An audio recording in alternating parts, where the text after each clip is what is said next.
بسم الله الرحمن الرحیم. زما نوم سبحان حقیار دی.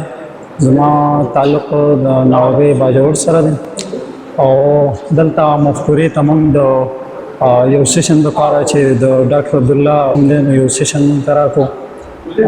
هغه کې چې کوم دی نو موږ ته د ژوند مقصد یا زموږ هغه هابي کوم چې زموږ شوق دی هغې ته څنګه لاسته راوړل دي، ځان رسول دي هغې ته.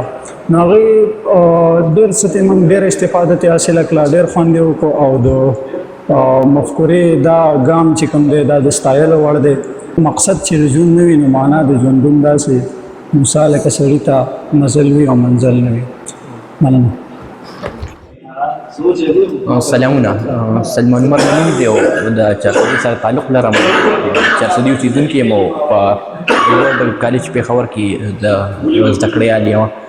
نن راغلي وو دې خوا مفکورې ته د ورکشاپ دپاره.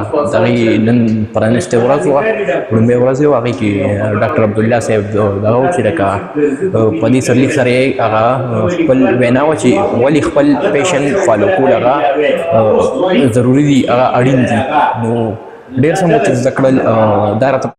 بسم الله الرحمن الرحیم. زما نوم دی کل چنګیز خان او زه دلته مفکورې ته راغلی یم. دلته کې سیشن شروع د ډاکټر عبدالله صاحب، نو هغې نه موږ ډېرې فایدې واخیستې. دلته کې موږ لکه موږ خپل ګولز وپېژندل چې موږ څه کول غواړو، یعنې زموږ د فیوچر د کامیابۍ یو بنیاد غونډه کېدې ده چې موږ څه کولی شو، څه کول غواړو.